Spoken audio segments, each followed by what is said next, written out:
नमस्ते दोस्तों, मेरा नाम है मनोज और आप देख रहे हैं मनोज जेड चैनल में आपका स्वागत है। और ये एलजी का इन्वर्टर रेफ्रिजरेटर है। तो ये सबसे लेटेस्ट टेक्नोलॉजी का रेफ्रिजरेटर है। देखिए, मैंने फ्रिज को सबसे पहले ऑन किया और इसकी मेन पावर मीटर लगा दिया है। सबसे पहले हम इसकी डिफ्रॉस्टिंग टेम्परेचर चेक करेंगे। तो देखिए, जैसे स्विच ऑफ किया 655 ppm रीडिंग शो किया। इसके बाद फ्रिज का टेम्परेचर डाउन हो गया। इसका मतलब ये होता है कि इसमें सबसे पहले डिफ्रॉस्ट साइकिल स्टार्ट होता है। बिल्कुल बारीकी से समझिए कि ये बिल्कुल न्यू टेक्नोलॉजी का रेफ्रिजरेटर है, तो आप अच्छी तरीके से समझ पाएंगे। अब इसके बाद ये कूलिंग कॉइल का डब्बा हमने खोल दिया है। कूलिंग कॉइल दिख रहा है और इसका फैन मोटर भी आपको चलता हुआ नजर आ रहा है। तो ये क्लियर हो गया कि फैन मोटर स्टार्ट हो गया। और फैन मोटर जब स्टार्ट होता है तो कंप्रेसर भी ऑन होता है। प्रेशर ऑन होने के बाद आप देख रहे हैं कूलिंग कॉइल में धीरे धीरे फ्रॉस्टिंग आनी शुरू हो गई। ये व्हाइट लेयर व्हाइट में दिख रही है। अब हम इसको चला के पूरा देखेंगे कि इसकी कूलिंग कॉइल की पूरी फ्रॉस्टिंग आ रही है कि नहीं। तो सबसे पहले हम इसे डायग्नोस करेंगे, क्योंकि ये रेफ्रिजरेटर काफी दिनों से कस्टमर ने बंद कर दिया था। तो अब देख रहे हैं ये कंप्रेसर शो होता है 300 कुछ भी नहीं हुआ। ये स्मार्ट रेफ्रिजरेटर कंप्रेसर ये डीसी वोल्टेज पे चलता है। इसका स्पीड बिल्कुल धीरे धीरे धीरे धीरे बढ़ने लगता है। हमारा एसी कंप्रेसर पे जैसा ये नहीं चलता है, एकदम से रनिंग कंडीशन में नहीं आती है। ये धीरे धीरे धीरे धीरे इसकी रनिंग स्पीड बढ़ती जाती है। तो वैसे ही ये गैस को कम करता है। ये देख सकते हैं 300 मिलीएम्पियर यानी कि 292 धीरे धीरे धीरे धीरे बढ़ेगा एम्पियर। तो इससे हमारे को डायग्नोस करने में पता लगेगा कि इसमें गैस पूरा है कि नहीं। आप देख सकते हैं कि इसका सील सिस्टम कंपनी ने सील किया हुआ है। तो हम इसमें गैस चेकिंग वाल्व भी लगा के कर सकते हैं कि गैस इसमें प्रॉपर है या नहीं। तो ये हम हमारे को सबसे पहले फिजिकली चेक करना है। ठीक है, तो हम फिजिकली चेक कर रहे हैं।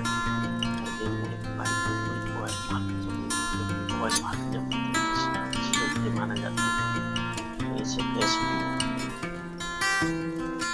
ये इस वीडियो को आप पूरा ध्यान से देखिएगा। कहीं पता जो पीछे कान लगा के सुनना, इससे ये पता लगता है फिजिकली चेक करते हैं हम मशीन को हीट कर रहे हैं। इससे ये पता आपको लगेगा कि गैस इसका प्रॉपर सेपरेट हो रहा है। गैस चॉकिंग का प्रॉब्लम होता है तभी ये रिलीज करता है। तो आइए आपको वाली देखते हैं। टाइम थोड़ा ज़्यादा हो गया और टाइम के हिसाब से इसमें और होने लगा। कस्टमर ने काफ़ी दिनों से बंद किया हुआ था। मैंने पूछा सर क्या प्रॉब्लम था। उसने बताया कि भाई थोड़ी कूलिंग कर रहा था, आइस भी बना रहा था, नीचे नो कूलिंग थी। तो भाई काफ़ी दिनों से बंद था, तो हमारे पूरा डायग्नोस करना पड़ेगा रेफ्रिजरेटर। क्योंकि दोस्तों आप कहीं भी जाओ किसी भी मशीन को चेक करो तो प्रॉपर डायग्नोस करो, ताकि एक बार में प्रॉब्लम सॉर्ट आउट हो। कस्टमर बार बार आपको फोन ना करे कि ये प्रॉब्लम है, प्रॉब्लम कुछ बताते रहो। आप देख सकते हैं 400 मिलीएम्पियर ये करंट आ गया, यानी गैस इसमें लग रहा है प्रॉपर है। आइए हम देखते हैं सारे फ्रीज या मशीन के ऊपर एक स्पेसिफिक चीज लगा होता है, उसमें सारा कुछ लिखा होता है। ये रेफ्रिजरेटर कितना वाटेज का है और कितना गैस है और कंप्रेसर का करंट है। देख सकते हैं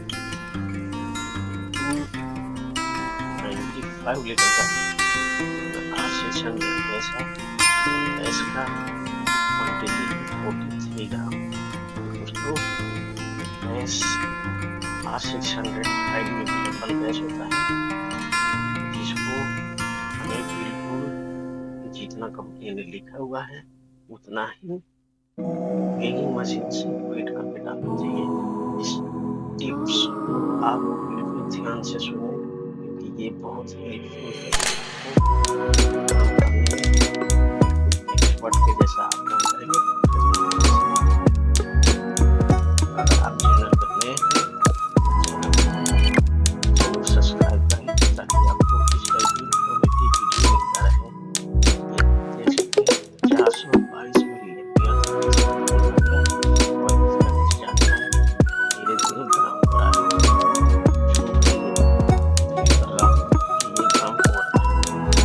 इसका ट्रायल भी नॉर्मल होने लगा क्योंकि अभी सर्दी का मौसम है तो ऑब्वियसली ये थोड़ा ठंडा होता है बट जब ये कन्वेंस से करेगा तो धीरे धीरे वार्म होने लगेगा।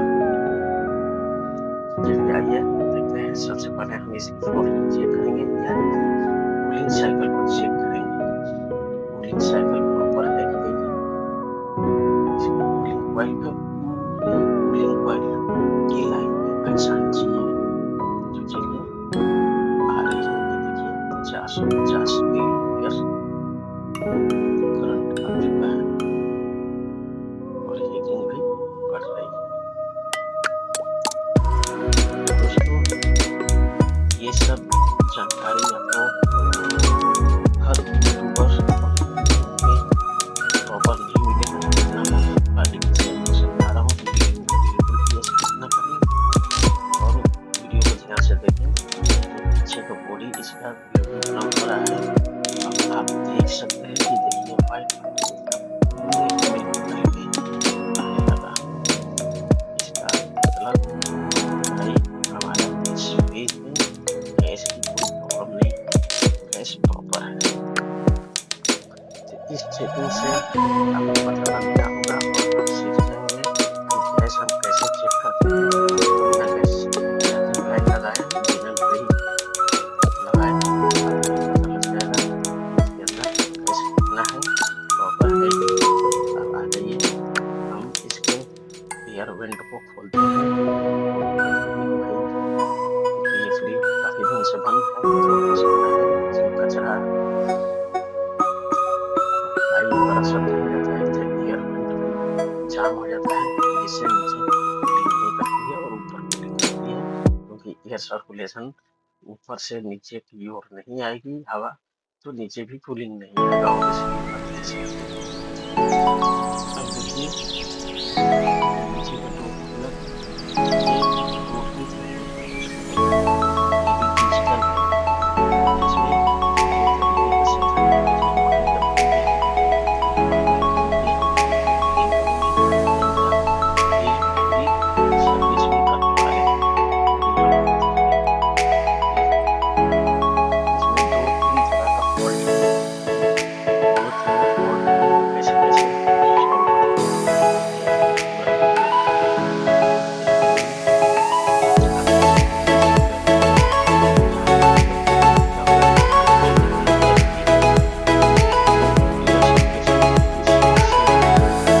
इस सेंसर पर क्या है सेंसर पर ऊपर ये cooling coil sensor in process से कंट्रोल करेगा। इन प्रोसेस से हम चेक कर रहे हैं मल्टीमीटर को ये लगाए थे सबसे पहले किलो एम।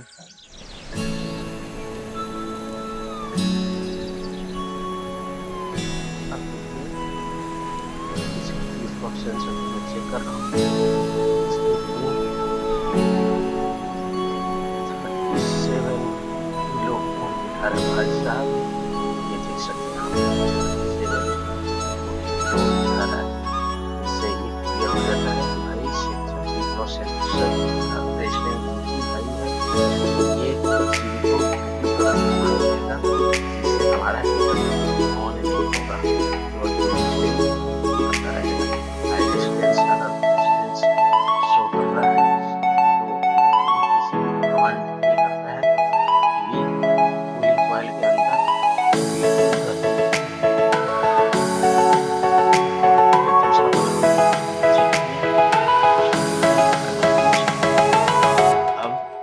सब क्लियर हो गया। अब मैं इसमें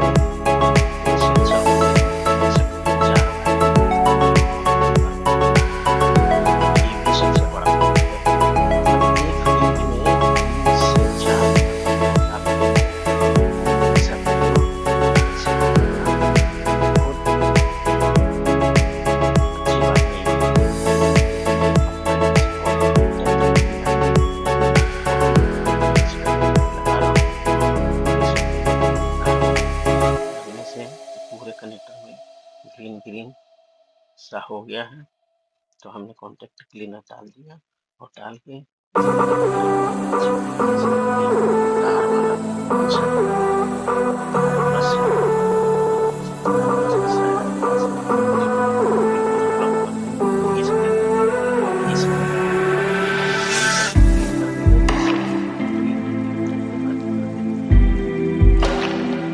इस तरीके से आप यूज करें दूसरे जो फीमेल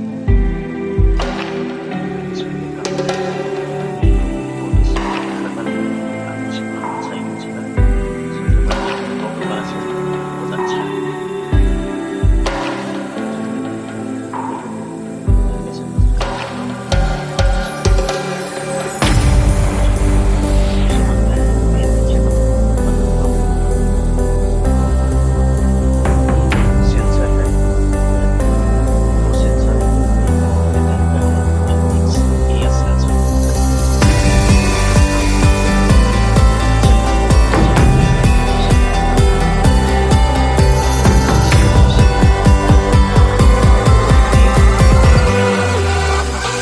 निकालिए घुसाइए निकालिए।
निकालना इसलिए जरूरी है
स्विच का नीचे से मैं हाथ से इसका स्विच घुमा रहा हूँ उसके बाद चेक कर रहा हूँ तो वैल्यू चेंज होना चाहिए।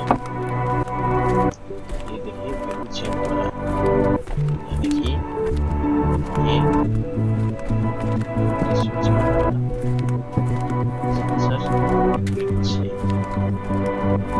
इसमें दो तरह का सेंसर होता है, तो मशीन को घुमाना होता है। नीचे वाले को घुमाना होता है। ध्यान से मेरी बात को सुनना। जो स्विच होता है वो टेम्परेचर से बढ़ाता है। अब मैं आने वाला सेंसर एक बार उसको चेक कर रहा हूँ। इसी में होगा ये सेंसर है, देख सकते हैं इसकी वैल्यू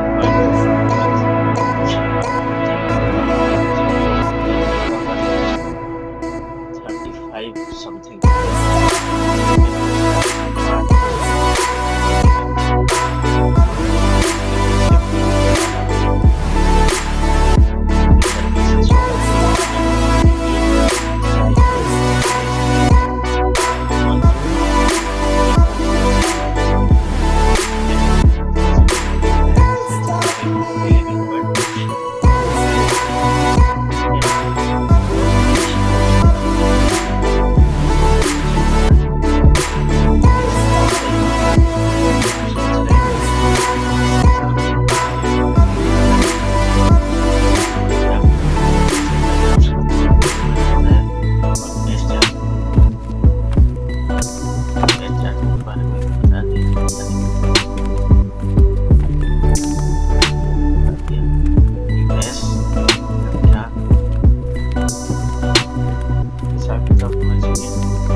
मैंने देखा है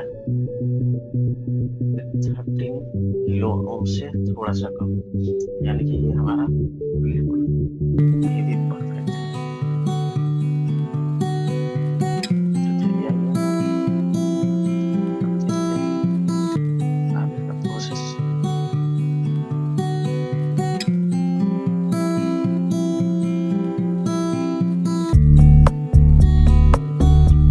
अगर आपको वीडियो अच्छी लगती हो तो वीडियो को लाइक करना बिल्कुल ना भूलें, और चैनल पर नए हैं तो सब्सक्राइब जरूर करें, क्योंकि मैं इस तरह का home appliance repair technical video बहुत सारा बनाता हूँ। बहुत गैजेट मेरे पास अप्लायंसेस आते हैं, उसका हमेशा बनाता रहता हूँ, जिसका नोटिफिकेशन आपके पास आता रहेगा। मैंने D4 सेंसर पुराना वाला निकाला है, देख सकते हैं आप इसके पैकेट में। इसके अंदर इतना मॉइस्चर है, सबसे पहले करते हैं, इससे ये क्लियर हो जाता है जिस पैकेट के अंदर मॉइस्चर चला गया तो ये रीड कर सकता है। रीड करेगा तो हमारे फ्रिज में किसी भी को गलत सिग्नल भेजेगा और कूलिंग या तो कम हो गई या फिर ज़्यादा हो जाएगी या फिर नहीं होगी। यानी कि अगर ये तीनों कंडीशन में जब ये प्रॉब्लम होता है तो कस्टमर को कहता है कि भाई कूलिंग लेस है, कूलिंग लो है, कूलिंग। अब सबसे अच्छी बात ये फ्रिज की इस तरीके से सफाई चाहिए कस्टमर को ये दिखते कि भाई पीछे टाइम टू टाइम फ्रिज की सफाई होनी बहुत जरूरी है। इससे हमेशा हीट होता है और सही तरीके से काम भी करता है। आप अपने फ्रिज को बिल्कुल सब कुछ फिट कर दिया और फिट करके अब हम इसको पैक कर देंगे। पैक करके अब इसको चलाएंगे। तो बने रहिए आप वीडियो में, देखते जाइए कि हम ये फाइन मोटर कैसे निकालते हैं, डक्ट कैसे निकालते हैं और कैसे पूरा। और ये देखिए सबसे बड़ी बात ये है कि ये जो हमने मेंटेनेंस है, ये नॉब जो घुमाया थोड़ा सा कम और ज़्यादा था, ये एयर यहाँ से इसको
फेसबुक पे